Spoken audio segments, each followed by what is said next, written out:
this Sunday, I can't say we're supposed to be in Stellenbosch. We're supposed to be here with you, but some friends that actually this community helped launch 5 years ago by financial giving to support their salaries. Cedars Church in Stellenbosch, Adrian and Antoinette Quinlivan celebrate 5 years today. And so we get to be part of a beautiful story that is both 1 week old as Echo Life Church meet for the first time after their launch, churches that are 5 years old, and churches that are 123 years old.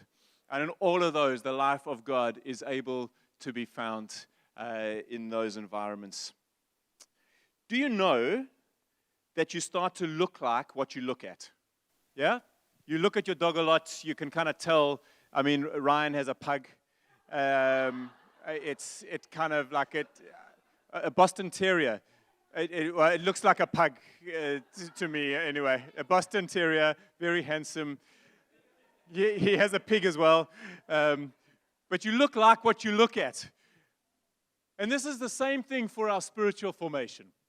And so we've been making much this year of what content we take and what we look at spiritually is what we start to form ourselves around. And so the reality is we are all being formed into something, whether it is done intentionally or unintentionally.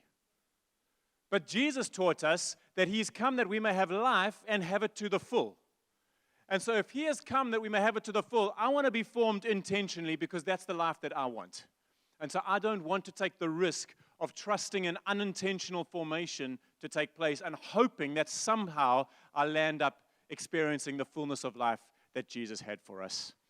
And so we are in this series, Take Hold. We have felt it was a word that God has kind of spoken to us of being able to make the most of every opportunity that God presents to us with wisdom and discernment because the days are evil. And so we live in a world where there are these conflicting, confusing thoughts that are going around. There's distortions of everything. And so we find ourselves as those that are following Christ or say that we're following Christ, but there's this noise of information that is coming upon us. John spoke either last week or in one of the times over the summit, just with this, that we don't suffer for a lack of information.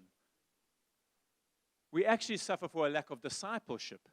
We are being bombarded with information. There is so much information out there, so much teaching out there. We do not lack for that. By watching other people that are preaching from anywhere in the world, that does not make us more holy or make us more mature. Discipleship makes us more mature. And Jesus, in His incredible kindness, did not consider equality with God something to be grasped, but He emptied Himself of that and became a servant to us. If it was all right for us just to learn from teaching, then actually all the scriptures of the Old Testament should have been enough for us.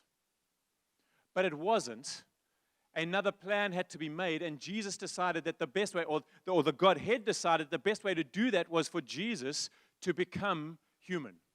Jesus to become a servant of all so that we could touch Him, feel Him, smell Him. And now in His infinite wisdom, He has given us the church. And so when we take hold of Jesus, we get the church. But here's the thing about the church today. Because of the advent of digital, we have so much access to, honestly, preachers that are far better than me. But you don't have access into how what that person's marriage is like. You don't have access into how they parent on a Sunday when there are a few hundred people around and their child does something that they really shouldn't do. My Sunday occurrence, every Sunday. You don't get up close and personal to smell them. Sometimes with nice fragrance and other times after they've been preaching a couple of times, you just want to keep your distance.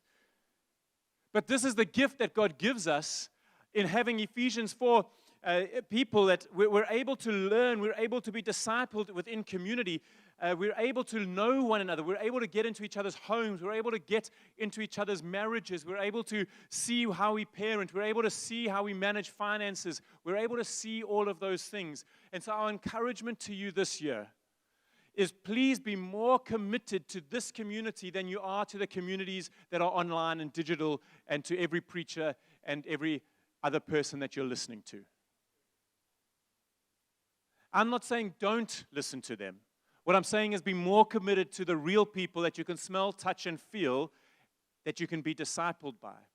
Paul says that into the church of the early day, he says, the crisis is this: you have many guardians, but not many fathers. Many people that can teach you, but not many who can love and disciple you. And so as we take hold this year, we're wanting to take hold of this beautiful gift that Jesus has given us. Many of us lack in our lives. We lack the fullness of life. We lack the peace that comes from a life governed by Jesus, not because we don't have access to a community, but because we don't take hold of that access. We don't take hold of what we can learn from one another. And so that is something of the direction we are moving in.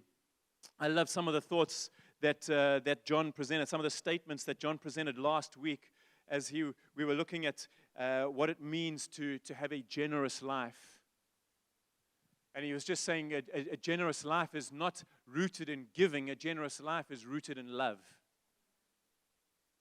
And today we're going to be looking at service. And again, the root of this is not going to be acts of service. It's in a root of love. That as we love one another, the natural disposition and outflow of that is service to one another.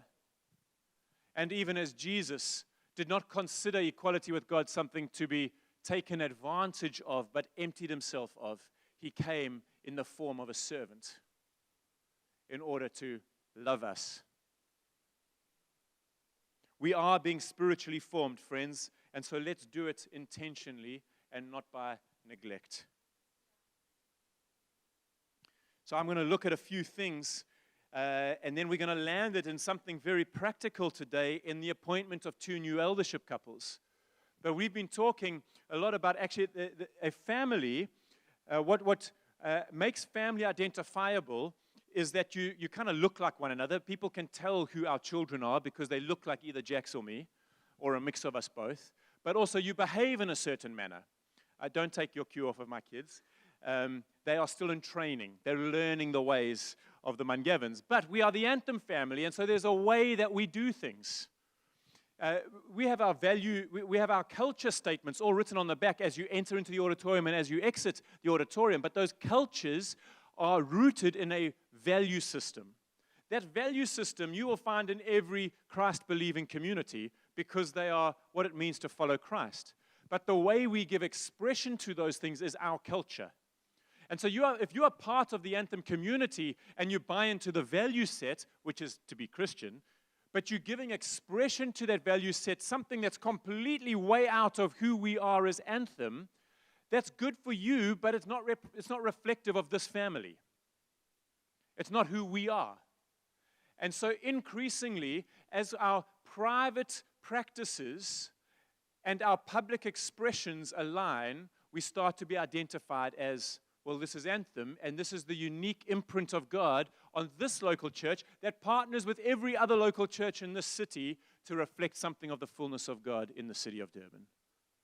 So our desire is not to be the best church in Durban. We can't be that. The best church in Durban is when all the churches are united reflecting the glory of God. That is the best church in Durban, all of us together.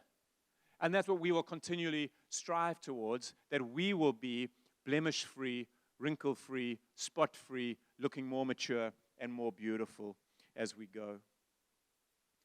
And so we're going to just look at a couple of things as we form ourselves intentionally around Jesus Christ. We want to become like him. And so who was Jesus? Who is Jesus? Philippians 2 verses 5 to 7 says this: in your relationships with one another, have the same mindset as Christ, or the same attitude as Christ, who being in very nature God, did not consider equality with God something to be used to his own advantage. Rather, he made himself nothing by taking the very nature of a servant, being made in human likeness. Quite interesting that Jesus was in a position that he could have used for his advantage, but his definition of human likeness was a servant. I don't know if you've noticed that. So he didn't use it for his own advantage, but he made himself nothing but taking the very nature of a servant, being made in human likeness. So there's something about our humanity should be rooted in service. What we're going to be seeing today is two couples join this eldership team who stand here with, yes, the opportunity as elders, as those overseeing a community, the opportunity to use that position to their own advantage. And yet what qualifies them to stand with us today, with the existing elders, as they get added onto the team, is the very fact that they will not use it for their own advantage, but they will serve. And they have been proven to do that and tested in that over many, many years. And so they stand here as qualified men and women because they have taken on the nature of Christ. They've taken on the attitude of Christ, the mindset of Christ, where they have not considered a position to be used for their own advantage. We see this, that actually this has been God's pattern from quite early on in the story of God's people. We see there were 12 tribes in Israel, so kind of 12 families that kind of grew into being this nation called Israel. And God, they had not yet settled in their own inheritance or their own place of peace, their own home, but God had promised them one. And so they were about to move into that space, but 2.5 of the tribes said, but actually this side of the Jordan, we have found a spacious and peaceful place. It was good for their livestock, etc., etc. And Moses, who had been leading them, said, isn't that typical human nature? You don't want to fight for your brother's inheritance. You just want to live on this side because you found your own peace.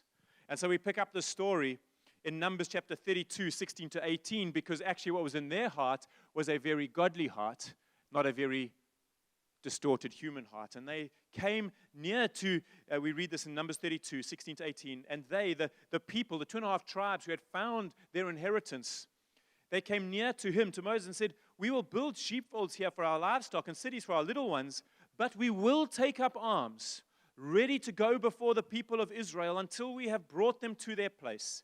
And our little ones shall live in the fortified cities because of the inhabitants of the land, and we will not return to our homes until each of the people of Israel has gained his inheritance. That is a big commitment.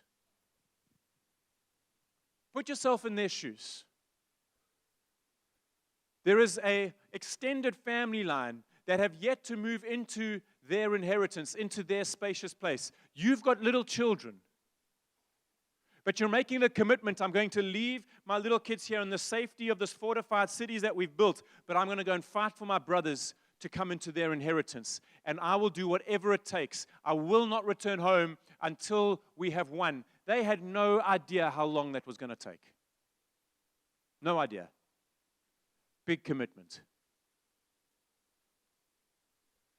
We then see the ending of that story in Joshua chapter 22, verses 1 to 3.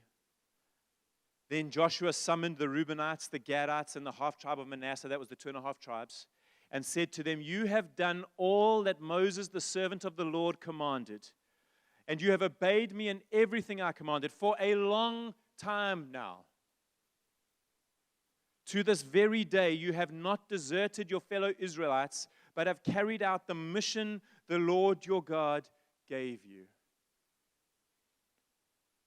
If we extrapolate that to us today, we're going to say, how does this land for us today? Well, the invitation from Jesus is, if you come to know him, we get grafted into the story of the Israelites, and so the blessing that was upon that family becomes our blessing. The inheritance that is going to them becomes our inheritance. We get pulled into that story, and we see from Jesus' words that are recorded in the scriptures that his desire is that none should perish. So Jesus' desire is that all 8 billion people on the face of this earth would be able to turn to him. That's the desire. And so if we are to go and extrapolate from this and say, actually, Spirit of Christ, would you teach us what the story means, what the heart of Jesus means, having the same mindset of Jesus means? Would you teach me what that means today? Well, it actually means this, that even though I've come to know Jesus, and therefore I've come to find my own eternal inheritance and my own peace, I don't get to just live in that. My responsibility is to take up arms and fight for the brothers and sisters yet to find their inheritance, yet to find the peace that we have found. And if we just do a little bit of maths, and there's 8 billion people in the world, what that will mean for us is it's unlikely we are ever going to rest until Jesus returns. Which means we're in the fight. We're in the battle. Our responsibility, our mindset of Christ, to have the same attitude of Christ, is to complete the mission, which is not to use to our own advantage the inheritance that we have from our Father in heaven. We do not consider the fact that we are sons and daughters of our Father Most High to be a position to which we hold on to for our own advantage, but no, we take up arms in order that others may come to have that same inheritance with us. What will we do to keep pressing towards that? The heart of a servant, not an act of service. The heart of a servant. And what we see here, I love these words in Joshua, for a long time now. So remember, many of the kids would have grown up when the dads returned home. There is a cost to fighting for the inheritance of someone else. But it says this, you have not deserted your fellow Israelites, but have carried out the mission the Lord your God gave you. And so just kind of the second thing on carrying the mindset and the attitude of Christ is that we would continue the mission of Christ. Galatians 5:1, it is for freedom that Christ has set us free. And so are we prepared to keep submitting ourselves? Would we be in submission to the mission of God? See, it's not our mission. It's our Father in heaven's mission. And so there is a commanding officer, in a sense, if I can use the military jargon, there is a commanding officer. The mission has been set. Our responsibility is to be in that mission. We are sub-missionaries. And so as you would go to war, and there would be the Navy and the Air Force and the Army, etc., etc., we may have roles to play within that, but that is all submitted to the great mission, the greater mission. And when you are at war, you don't get to say, hey, hang on a second, I'm tired. Enemy, can you just hold on for 48 hours so that I can rest? And when I'm good to go again, then we can pick up arms again.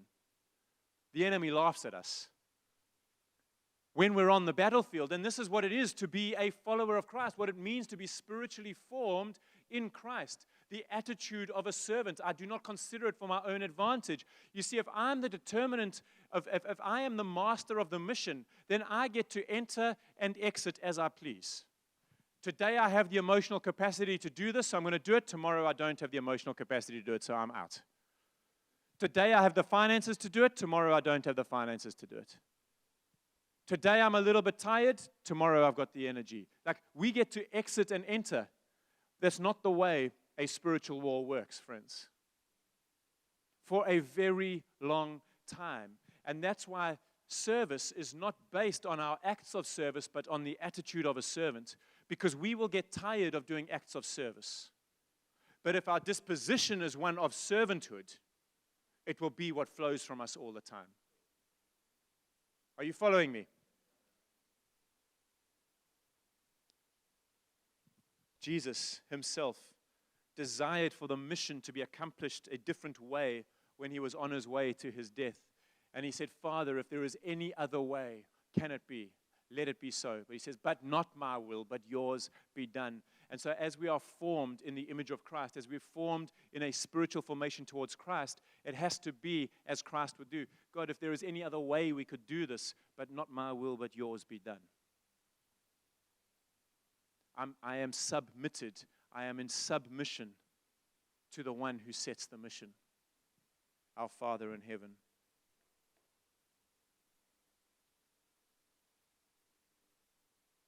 Jesus dedicated his life to setting people free. When we take on the mindset and the attitude of Christ, that becomes what we do. Jackson and I used to live down the south coast, and on the boundary wall, we kind of shared a boundary to a forest, and it was beautiful to walk in, except for the fact that there were snares there. And so people would hunt some of the wild animals that would go there. But we had 2 dogs that loved to go running. As soon as we opened the gate, they're gone.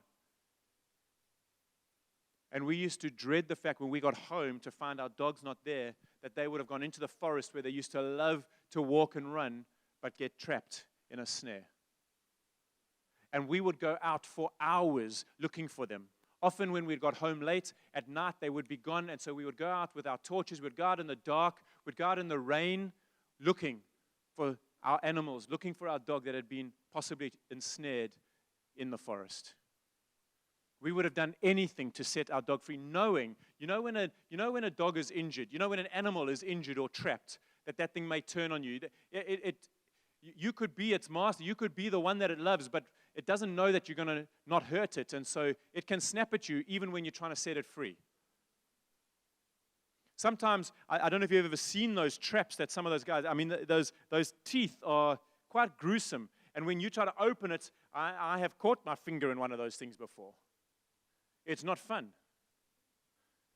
And then when your dog has been caught in it and you have to nurse your dog back to health, it takes time, it takes energy. And I don't think any of us would think twice about doing that. And yet somehow we walk around with humans, and just because they're not walking around with an actual snare on their foot, we forget the fact that we are ensnared and entrapped by all kinds of evil. And so the Spirit of God would say, can we open our eyes? Could we take the time and the effort? Would we go out in the dark, in the rain, going to look for those people that are ensnared and entrapped? And yes, they might turn around and bite you. Now I'm really mixing my metaphors, my stories. But they could turn around and bite you while you're trying to set them free. Yes, it could cost you time to walk with them, to bind them up, to heal them. God, I don't know if I've got 12 months or 2 years to walk with somebody. It just seems like a lot of hard work. Yes, but it is my mission because it is for freedom that I have come to set you free. Will you not rest in your own inheritance until they have also come into their inheritance? That's what it means to carry an attitude of a servant, the attitude of Christ. It takes time, it takes effort, it takes process, it takes holding hands. Our service should be with whatever we have to offer. There's a story in Luke chapter 10. Some of us will know it as the Good Samaritan story. And so there's a guy that gets beaten and he's left on the side of the road. And there's two Levites. These are the priestly guys. These are the guys that are supposed to love God the most. And they see this guy bleeding on the side of the road, needing help. And they go, let me walk on this side of the road. As I walk down, I don't really have time or energy or effort for that. And then there's a Samaritan who doesn't really mix with Jews, and he sees him and he walks to him. And then the scriptures say this in Luke chapter 10. It says he gets off of his donkey and raises the injured man onto his donkey and takes him to an inn to be cleaned up. He didn't have two donkeys. He got off of his donkey, which speaks to what John was speaking about generosity yesterday. It's not, last Sunday, it's not generous if it's given out of our excess. That's justice. It's only generous if it's our one and only. And so he gets off of his donkey and he gives it to the man. It would have taken him much longer because now he's on foot and he's having to walk alongside this injured guy. And he gets to the inn and he pays for the inn. That's cost him now. And then he says to the innkeeper, just look after this guy. I do need to go and just do my business for a bit, and then I'm going to come back and I'm going to settle you for all the cost. So there is a way that you can still do your business and still be a servant. And he comes back and settles that he was committed to the cause of seeing an injured man make his way to wholeness. So many lessons we can learn out of the story of the Good Samaritan about what it means to serve and what it means to carry the heart of a servant. And so we use whatever we have. I am pretty sure that God's grace gift to the Samaritan was not the dismount of a donkey. Did you get that? You understand that? Like our grace gift of leadership or generosity or service, like his grace gift was not that he could get off of a donkey. That was just a very practical thing that he could do. So we don't have to over-spiritualize our service. What is in our hands? How can we help people that are entrapped, ensnared, broken, injured, need some help to be able to take to the next step, or we walk them all the way through their steps? The heart of a servant. And then our service needs to flow from our heart.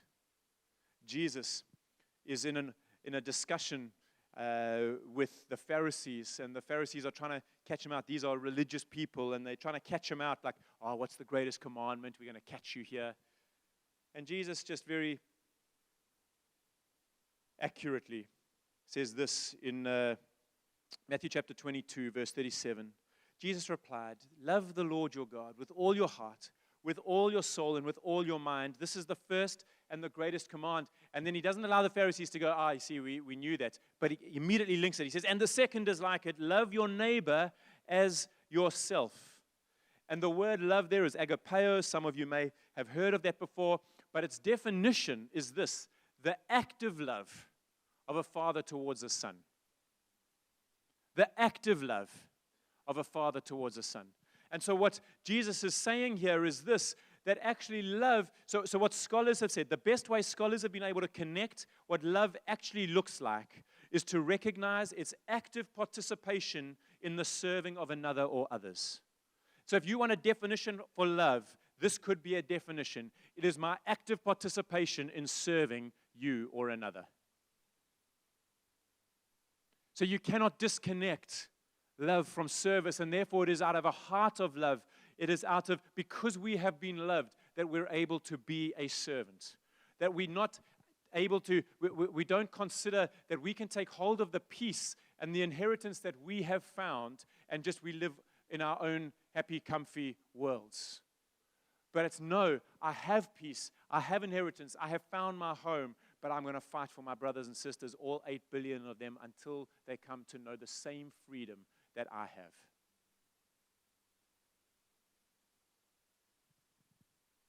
That is only sustainable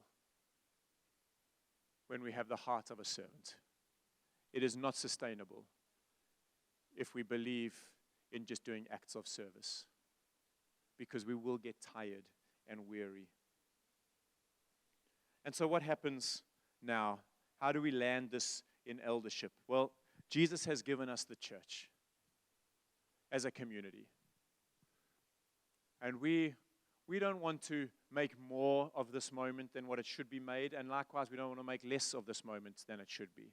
Because God gifts the church leadership for the sake of our flourishing and our security and our being able to move forward in Him. And we see in the scriptures that there is an eldership team. There's a plurality of elders. And these elders are to oversee the affairs of the church. Like we oversee just how are we doing as a community. And so we don't want to make much. We use the term elders, but I'm not hung up on elders. Different churches use different terms. We do not get hung up on the terms. We don't even get hung up on how we release them today or how we appoint them into their position. That is not the story or the big deal. The big deal is that there should be a plurality of men and women who are mature in Christ, who can be held up as examples that if you were to follow their way of life, you would look more like Jesus. And they will help make sure that we don't theologically become confused in the distortion of everything that's going out there in today's day and age. And they will help us manage our resources, and they will help us remain true. They will help us remain disciplined. They will help care for the brokenhearted. They help us be better.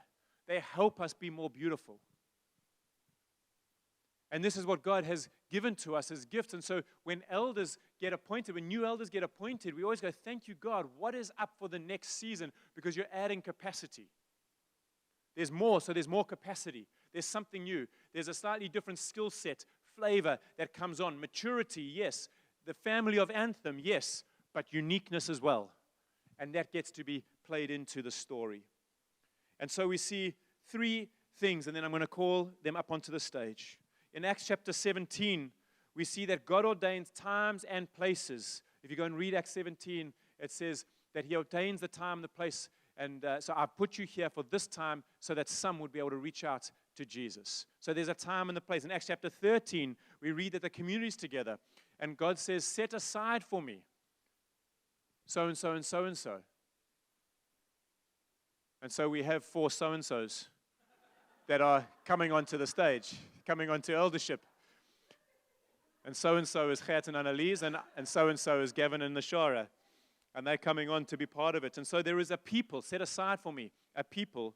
And then there is 1 Peter 5, fellow elder in the city, that we don't do this on our own. Anthem is not on our own. We're part of the church of the city, and we unite together. And so these two couples that are joining the existing couples on the eldership team, we need to partner with other elders in the city. And so there's a time and a place and a people and a plurality. Those are the big stories that we anchor on in a moment like this. And so if Gert and Annelies, Gavin, Nish, John, Nick, Jax, Ryan, Kate can all come up onto the stage.